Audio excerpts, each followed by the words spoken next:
Ladies and gentlemen of the Baha'i Blogcast universe, it's been a little while. Nice to speak to you all again, and look who's here. The man who started it all, Naysan Naraqi, my fearless producer, editor, champion, founder of Baha'i Blog. And it's great to see you, Naysan. Hey, Rainn. It's good to see you. Thanks, everybody, for listening and tuning in. All 12 listeners. All the 12 listeners all around the globe. Thanks for tuning in. And so we wanted to connect with you all. We're kind of bringing this chapter of the Baha'i Blogcast to a close. Well, I don't want to say a close. We want to close this chapter and perhaps open another chapter, and we're still figuring out what that looks like. Why don't you tell the folks kind of what's going on a little bit, Nace? Sure, yeah. We've been, consulting a lot with the National Assembly of the Bahais of Australia, really looking at, Baha'i Blog and how it pertains to the world. And we're still kind of exploring what Australian content looks like and what, what that could mean. So we're still trying to figure it out. But I think right now... Because for those who don't know... BahaiBlog.net and the Baha'i Blogcast has been kind of based in Australia, kind of run out of Australia. So these kind of conversations are ongoing country to country of, what is it like to have grassroots media, and how does media and elevated conversations that are done through media, how does that interact with a local community? Exactly. One of the interesting things is that when we started Baha'i Blog, Khalis Taid, the guy that was co-founder of Envato and who I was working for at the time, and a very dear friend, I grew up with him in Papua New Guinea. And then when we started Baha'i Blog, after a few years, we would be able to find someone to kind of take the reins, and then we could focus on other Baha'i-inspired content. Our aim and our passion really is to see how the Baha'i Faith intersects with different forms of art and media.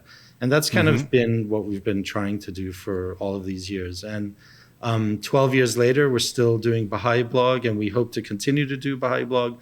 But a few years into Baha'i Blog, we wrote a letter to the Universal House of Justice. I had spoken to one of the House members earlier, and he had made it clear that, sometimes the Friends always send questions to the House of Justice, but maybe it's nice once in a while to hear about what people are up to. So after we did about 3 years of Baha'i Blog, we wrote to the Universal House of Justice, just basically sharing the things we've been doing and some of the statistics and things we've been learning, kind of like a little report. And we had a beautiful response of support and enthusiasm from the House of Justice with some food for thought as well. And one of the things they asked us to do was to work with the National Assembly of the country we reside in. And because me and Khalis are based in Australia, we decided to work with the NSA. And it's been about a 10-year process of consultation and exploring how the faith intersects with media in the online space and other forms of spaces. So it's been an exciting and interesting journey. And we're still trying to figure it out. I was told that, we're kind of in no man's land. A lot of this stuff has never been done. So we're at the kind of forefront of this type of thing, which has been exciting to be a part of that. And we're still trying to figure it all out. So, yeah. Well, you have done an amazing job. Baha'i Blog is fantastic. I've been a big fan for so long. What's the music? Studio sessions of perhaps the most successful Baha'i video and music series in history. So many of those videos have hundreds of thousands of views. They're shared all over the world. I've been to, Baha'i events in Ghana and in Ireland, and people are playing songs from the studio sessions. That was such a successful endeavor. And of course, we had our little run, 73 episodes of the Baha'i Blogcast. A lot of scintillating and wonderful conversations. So, I travel quite a lot around the world, and two of the things I hear the most when I meet people and they find out that I'm connected to Baha'i Blog is, number one, they love the studio sessions, but number two, they always go on and on about the Baha'i Blogcast. And I think these 72 episodes, we started this 6 years ago. I think it's been such a beautiful gift that I'm glad is going to still exist online and that people can use and turn to. Some of the feedback we get from listeners is unbelievable.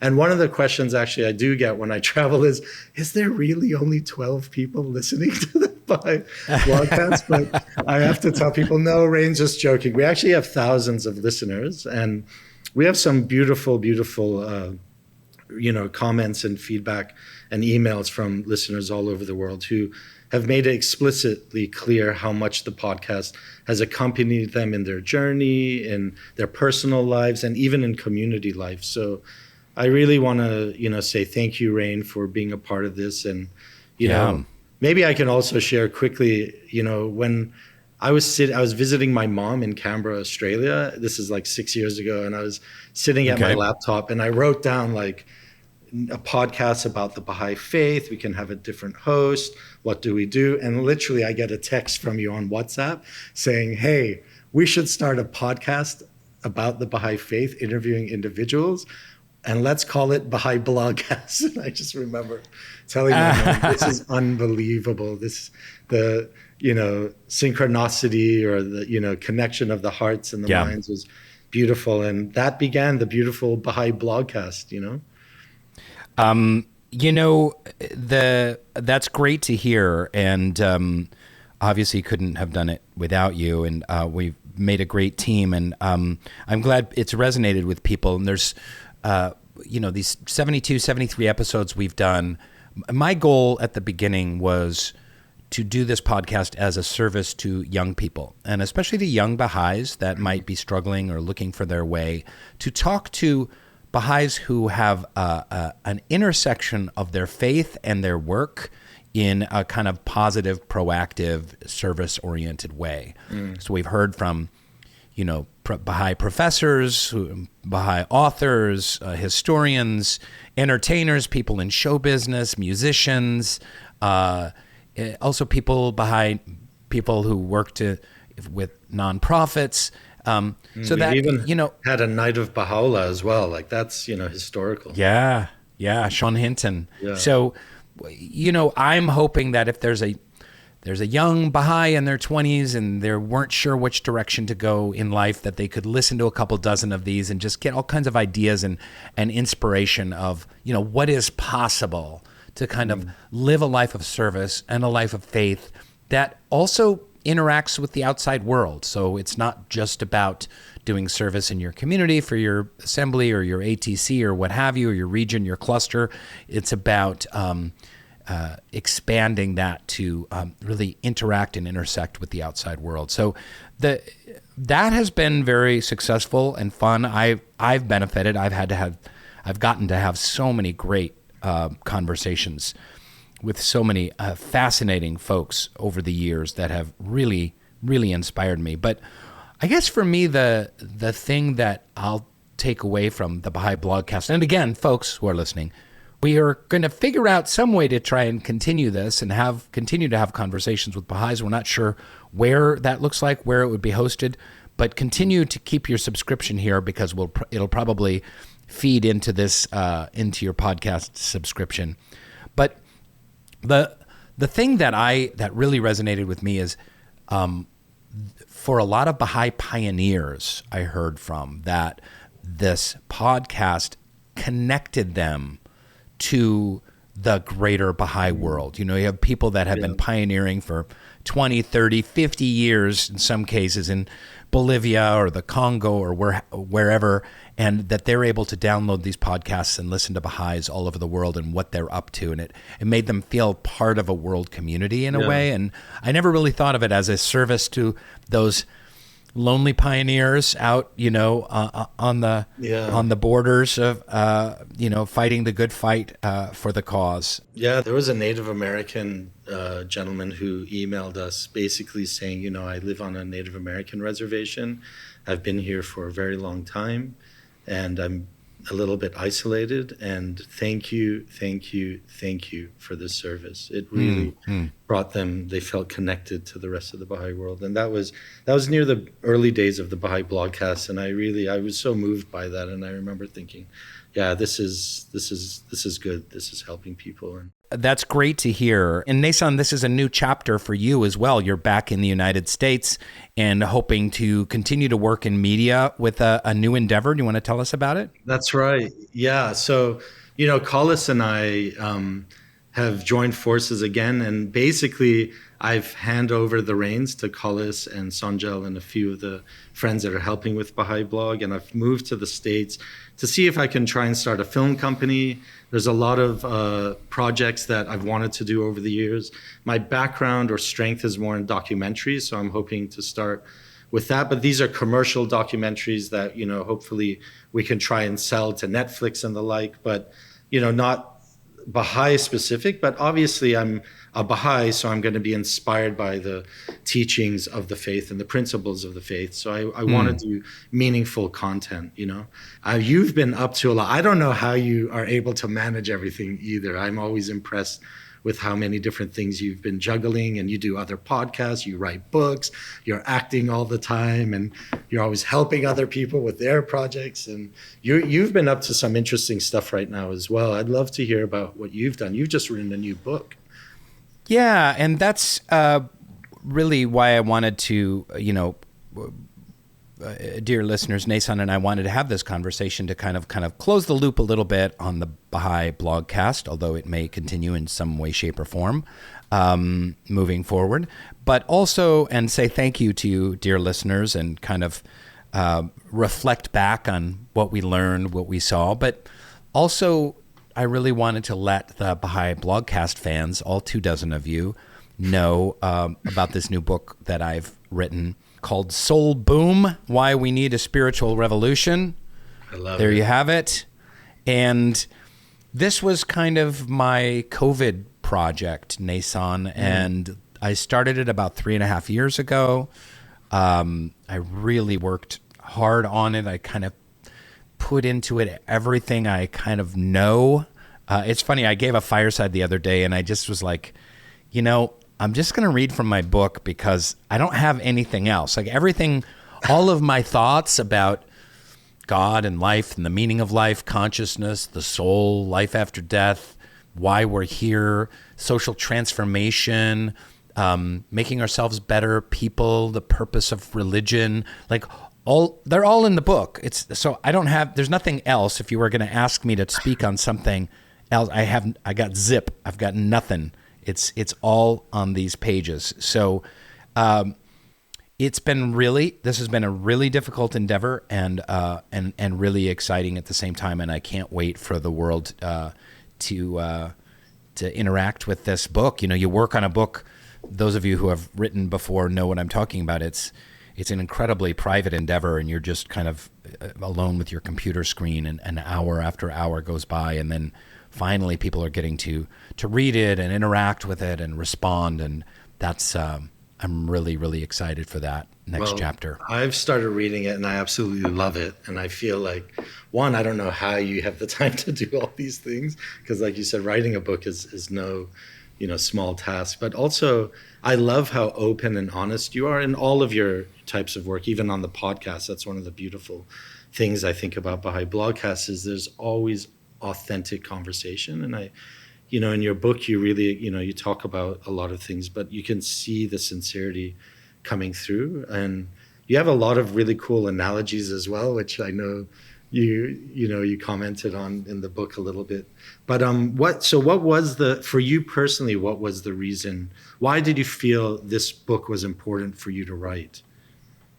Well, it goes back to a conversation I had about 8 years ago with, of all people, David Langness from Baha'i Teachings.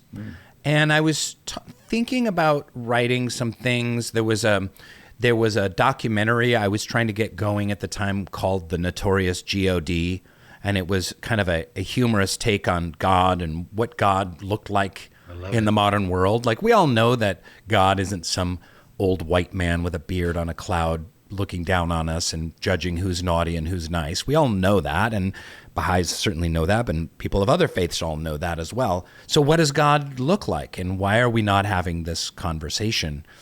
And that was going to be a documentary. It became a chapter in the book, and maybe someday it will become a documentary. I tried to pitch it all around town, and I'll never forget pitching it at Netflix, and then they said it was too controversial. Oh, so you can have shows on Netflix of like drunk housewives throwing garbage at each other. Yeah, that's fine. But a conversation about God is too controversial. So that's where we're at as a. That's something also that's fascinating to me, because religion and spirituality animates so much of the world's population. And I think it's easy, especially in some of the Western countries I've experienced. There is, people have turned away from religion or spirituality, but overall, the majority of the world's population still is animated by this other force of spirituality, or whatever you want to call it. And it seems like it's such a taboo topic, and also kind of like frowned upon as well. Like, even if you're not religious or spiritual, if you want to have, from a scientific point of view, you want to look at what animates the world and solve the world's problems, you have to include religion and spirituality in the conversation, because that is part of what is propelling the protagonists on Earth. So why is there such a prejudice? I don't know about other countries, but in the United States, we are so divided, and a lot of that division is along kind of party lines. And so the conversation about God is either A, secular folk living in cities that have no interest in talking about God, by and large, a majority, and because they're done with religion, they think that religion and spirituality, conversely, have negatively impacted the world, and they want nothing to do with it. And they think it's the purview of kind of born-again evangelicals. And then you have the evangelical side of things that certainly wouldn't want to hear from a Baha'i about God. They have a very specific view of like what God looks like. I'll never forget one time I was doing an interview around Soul Pancake, the media company that I was a part of. And I was on a radio show, and it was kind of a panel, and we were talking about God, and I said something to the effect of like, well, Muslims believe in God, and Bahais believe in God, and Christians believe in God. And this Christian said, no, that's not true. In my belief system, it's a triune God. It's the Father, the Son, and the Holy Spirit. And if you don't believe in the Father, the Son, and the Holy Spirit, then you're going to burn in hell, and that's not God. So now, obviously, that's a very small percentage of the population that literally think that way. But we have such a divided culture right now that it does get controversial. You've got this vociferous group and vocal group that doesn't want any conversations about it, and then you have another equally vocal group that sees it in a very through a very limited lens. But going back to the story, I had this conversation with David Langness, and I was talking about different projects and just kind of running them by him. I said, hey, I want to pick your brain. I'll never forget, I was sitting in my car in a parking lot behind a Petco in the South Bay of Los Angeles, and he really said something to me that I thought really sparked my interest in writing this book. And he said, you know what we really need, Rainn? We need a Baha'i Malcolm Gladwell. And I thought, to have elevated conversations about spirituality through a Baha'i lens, but for a mass audience. It's fun to read, it's accessible, it's funny, it's light. You can pick it up at the airport, and you can read it when you're taking a poop, but still it's smart and has, good, solid, salient ideas. And that really stuck with me, like, oh, Baha'i Malcolm Gladwell. I'm a huge Malcolm Gladwell fan. I've read all of his books. And I love the way he makes really interesting arguments kind of accessible to a large audience in a really flowing prose style. I don't claim to be as good a writer as Malcolm Gladwell, but that sparked what Soul Boom is. There are some key points that I wanted to make about what a spiritual revolution might look like, all inspired by the Baha'i Faith. The book is not to teach the Baha'i Faith. The book doesn't have a secret agenda about making people Bahais, but it's simply digging in to an elevated conversation about why we need spirituality in the world. That's awesome, Rainn. And why do you think, for example, Baha'is could benefit from reading this as well? Well, I think for the last, 10 years, certainly maybe 15, the Universal House of Justice has repeatedly exhorted us to engage in elevated conversations about deep topics, about spiritual topics. And my understanding of this from the letters is not to convert people into the Baha'i Faith. You don't have a meaningful conversation about, I don't know, free will or the soul or climate change or something like that in order to slip in a Baha'i quote and have them say, oh, what is that? And then bring them to a fireside and get them to sign their Baha'i card. That's not the point. But humanity is very lost right now and rudderless, and we're not having spiritual conversations, especially young people. So I believe that having elevated conversations about important topics with a kind of a spiritual juiciness to them is just, it's crucial. It helps the world. It helps you find like-minded people and helps you build community and get to know people better, and to remind folks that we are spiritual beings having a human experience, and that there are spiritual tools that can make ourselves better and can make the world better. And these conversations are crucial. So for, my pitch on why Baha'is could or should read this book, I think what I try to do is cover a variety of topics. Like I said, I have a chapter on the soul and life after death, consciousness, a chapter on God. I have a chapter called Death and How to Live It. And then I get into the purpose of religion, why there is religion, and kind of rethinking what religion could be. And I think for Baha'is that are interested in having, uplifting, elevated spiritual conversations, this will be thought-provoking and would be a great stocking stuffer for your friend or neighbor that you like to engage with on these topics, to just keep the conversation going. I think as Baha'is as well, and maybe just in the wider community, a lot of people kind of look at spirituality and often religion as well, but as a very personal, individualistic thing as well. But you, in your book as well, you talk about these systems and society and the social aspects needed to create a revolution or a change in the world.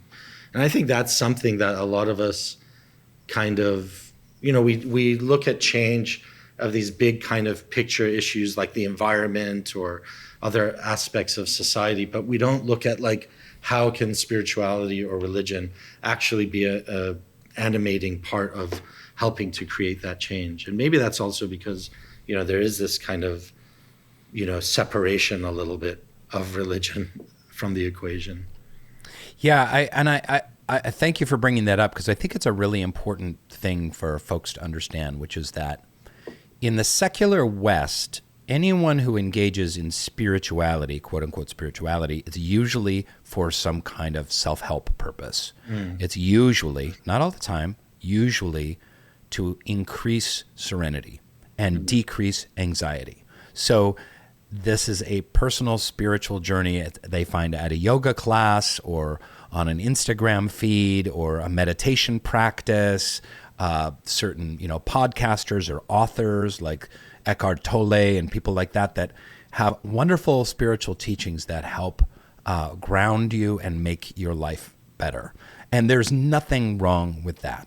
After centuries of kind of religious trauma that humanity has undergone, especially from Christianity and Islam, wars and millions killed in God's name, the people seeking spirituality and understanding that there is a power there and there are tools there to make their lives better is crucial. But what I say in the book is we've kind of thrown the spiritual baby out with the religious bathwater. No, we've thrown the religious baby out with the spiritual bathwater. No, maybe it's vice versa. I can't remember which I said, one of those two. But you get the idea that because people have rebelled so much against religion, they have thrown spirituality out. And I speak in the book about these two spiritual paths, and to make it kind of relevant and fun, I talk about two 70s television shows. I talk about Kung Fu and Star Trek, my favorite shows from the 70s. So Kung Fu is kind of a model of the personal spiritual path. That's a, Kwai Chang Caine, for those of you who don't know, he's a Shaolin monk from China, and he's kicked out of his monastery. He comes to the Old West, and he's looking for his brother. He's on this mission, and he fights a lot of racist cowboys along the way, and he brings his Eastern wisdom to bear on his interactions with people. And I use this as a metaphor for kind of the personal spiritual path, and I talk about very specifically from a Baha'i perspective, the twofold moral path that we learn about in Book 5. And this is the personal path. This is making ourselves better people, growing our spiritual virtues, using our reliance in God, increasing our love, and navigating the difficulties of being a human being in the modern age. So that's Kung Fu. And then I talk about Star Trek, because I think Star Trek is very much in alignment with the Baha'i Faith. In Star Trek, yes, it's technologically based, but when you look at the mythology of Star Trek, there has been a horrible conflagration on planet Earth. There's been a World War III, and coming out of the ashes of that, humanity has solved its problems. Racism doesn't exist anymore. There's no income inequality. Women and men are equal. There are so many different social issues that have been solved by humanity, so that humanity is then able to travel the stars and seek out new life and new civilizations and whatnot. And so that's the second half of the book. I really try and turn into let's not forget the idea that spirituality and religion can affect social and societal transformation. And it's really important for people to not forget that, because that is not foremost on people's minds. What is foremost on people's minds nowadays? What do you think it is? Because I we were just talking earlier about I find this weird kind of juxtaposition, or my experience with a lot of people, both young and old, but especially young, is that they seem very concerned and aware of issues in the world, like racism, like the environment and things. But then there's this kind of looming apathy that I feel in their demeanor, at least, or, or even in, I don't know, I don't feel like there's this kind of sense of urgent change or revolution. And I don't know if that's just my experience but I have been traveling quite a lot, and I have met a lot of people that, talk the talk about being concerned, but it kind of stops there. Has that been your experience at all, Rainn, or do you have any thoughts on that? Yeah, I have a lot of thoughts on that. And you're 100% right. I think first and foremost, this veil of apathy comes from materialism.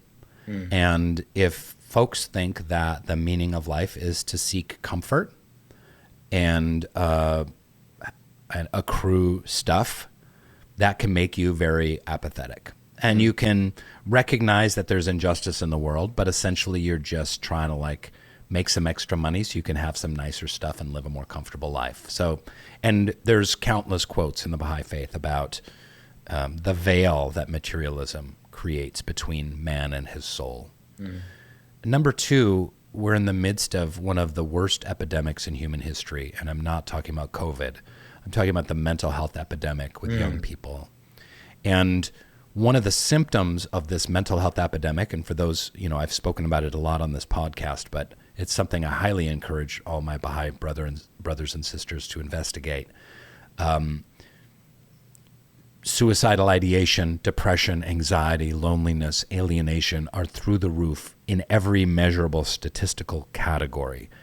And it is hurting young people on levels we can't even imagine. Suicide is now the number one cause of death for people under 25.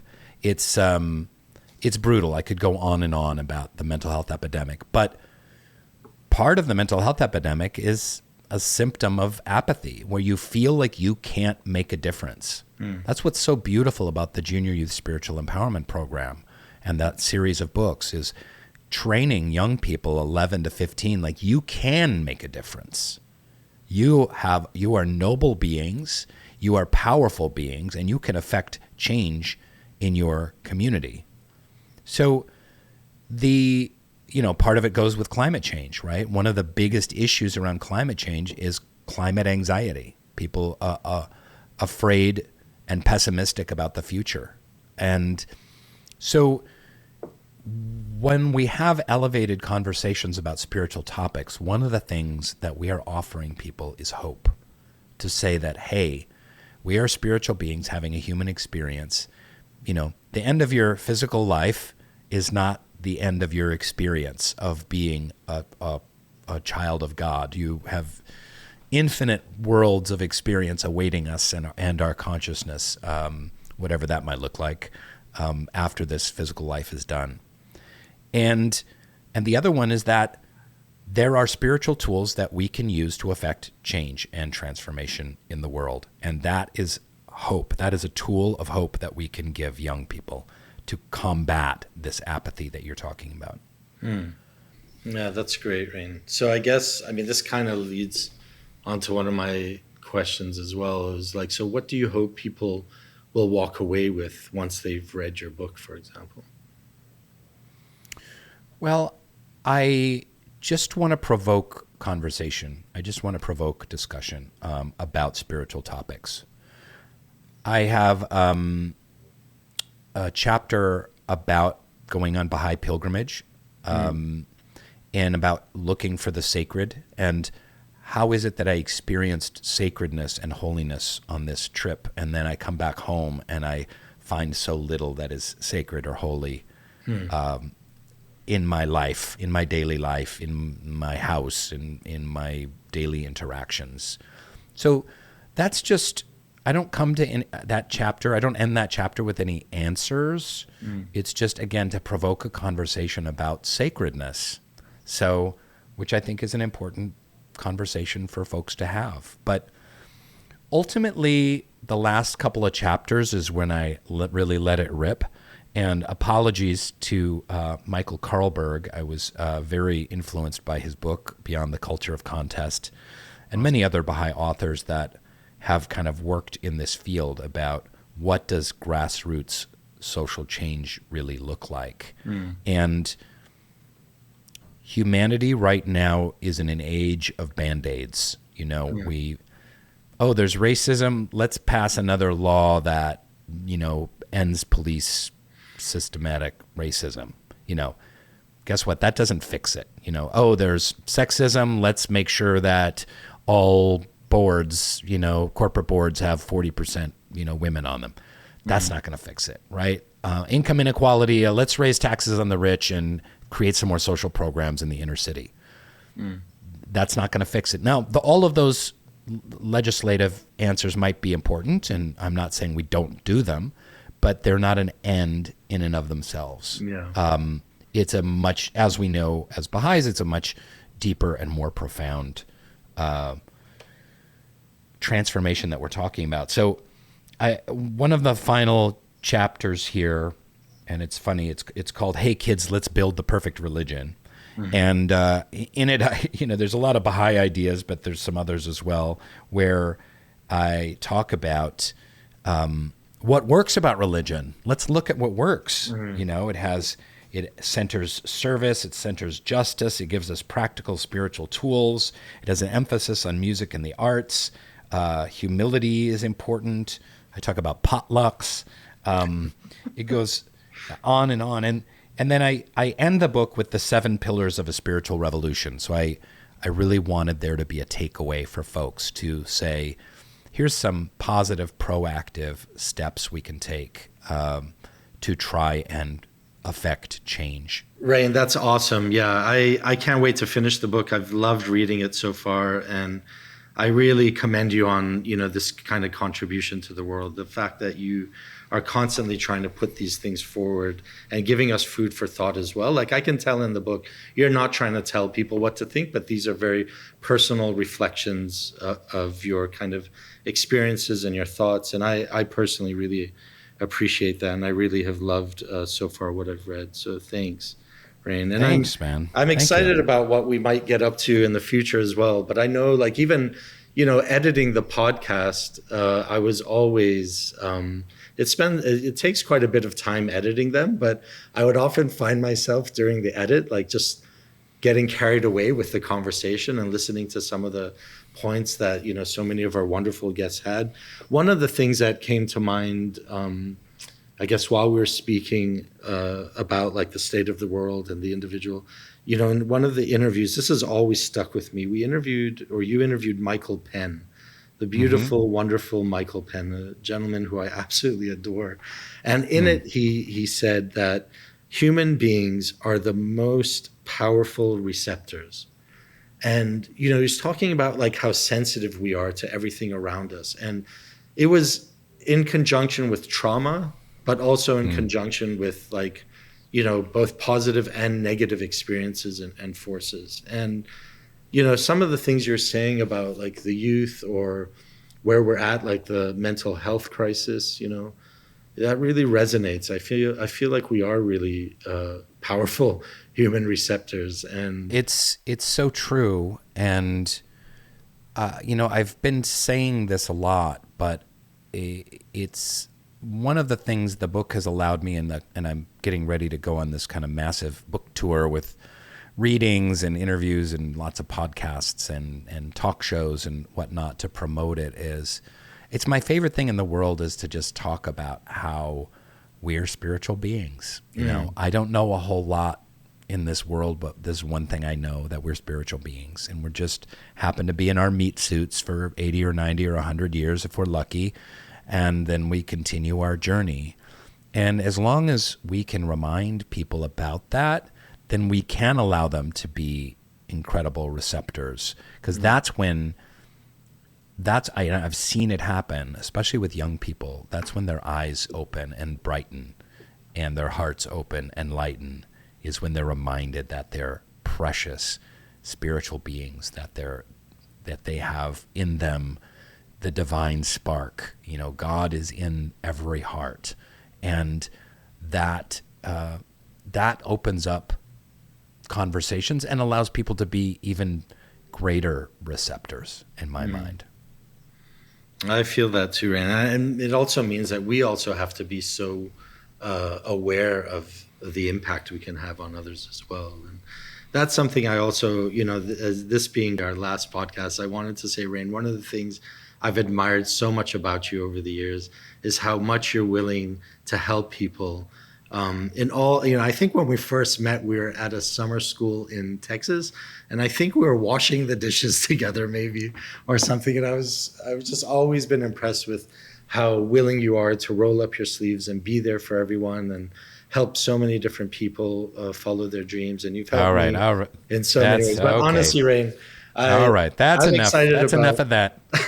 Thanks. But I'm excited about this book and the future of potential projects that you're going to be working on, and maybe some more collaboration between us. I've loved working with you over the years, and well, I don't think you want to share them here, probably, but you've run some ideas for some of your documentary projects by me, and they're really exciting, Naysan, and I really wish you and Collis the very best on moving those forward. And it's interesting because, we all do what we can, right? So I happen to be an actor, and I happen to luck out and get on The Office, which made me a TV celebrity. So that's opened a lot of doors for me. And so I get to do this. And it doesn't matter who you are. You can be an accountant somewhere, or a dentist, or a school secretary, or it doesn't matter what role you play. We all have our opportunities, our window of opportunities to serve the faith and serve our communities and to help affect this kind of spiritual transformation. So another thing I'm getting to do is next month a travel show that I hosted is coming out called The Geography of Bliss, where I travel the world looking for happiness. So again, the universe seems to be taking me in this direction where I'm able to kind of leverage my life as an actor to just spread not only the teachings of Baha'u'llah, but kind of the Baha'i vibration. But I just wanted to say this too, going back to your question about apathy. You know, the Universal House of Justice referenced hope as a depleted resource, and it is the most precious resource. And I think it's something that Baha'is have to hang on to. We live in a cynical, pessimistic, depressed, apathetic society for the most part, and whatever we can do to keep hope alive, I think, is absolutely crucial. And this goes down to all of the work the Baha'is are doing in the trenches. You know, every children's class, every song you sing in a children's class, every junior youth book you're doing, every youth group, every service work you're doing, every devotional gathering you're bringing people together, every home visit, all of those kind of building blocks of grassroots community building. It's so important to foster hope. It is a depleted resource, and we got to keep hope alive, Naysan. Yes, and I hope you can do that as well in your forthcoming work. Thank you, Rainn. I can't wait. And I want to say too, I want to thank you too. Like, for the folks who don't know, he's edited every one of these episodes. Spent hours and hours with a fine-tooth comb going through and running Baha'i Blog. It's such a great. It's been such a great resource that's been used by tens, hundreds of thousands, millions of Baha'is around the globe. And thank you, Rainn. You've provided so much hope and beautiful art and music. And see, now, right. Enough. Right. But thank you for that as well. And I do hope that our paths continue in some kind of collaboration moving forward. Thanks, Rainn. I appreciate that. You know, maybe one last thing. I don't know if you're up for it, but, you know, one of the things you often ask guests on the podcast is, do they have a favorite quote or something that they've been reading lately from the Baha'i writings that's resonating with them? Is there something that has been resonating with you lately, or that you've read lately, or that you just love in general from the Baha'i writings that you can share? Yeah, you know, sorry to reference the book again, but like I said, it's been your life. Totally. Yeah. When I wanted to finally kind of sum up everything, and I was like, where do I go? You know, how do I land this crazy hodgepodge of a book? And I went to this Abdul Baha quote that is very mystical. And I say in the book, this is about really the illusion of separateness, which is a key point from the Vedantas. This is from the Dhammapada. It's from Hinduism. Picture yourself walking on a beach, I say, watching the waves. You notice each wave crash to shore and dissolve into foam. You see new waves form and ride forward toward the sand. You observe the distinct curve and beauty of each individual crest and fall. Then something subtly shifts in your outlook. You notice that what you are actually taking in is the ocean itself. Your entire perspective slides and expands as you begin to consider the totality of the ocean, its depth and breadth, mysteries, currents and storms, its awesome beauty and its life-providing bounty, the fish that swim in it, the moisture that rises from it to form the clouds above you. You realize that you yourself are like a single wave on a much larger sea. And like a wave on the ocean, you are one small part of a much grander, more mysterious, powerful, and beautiful totality.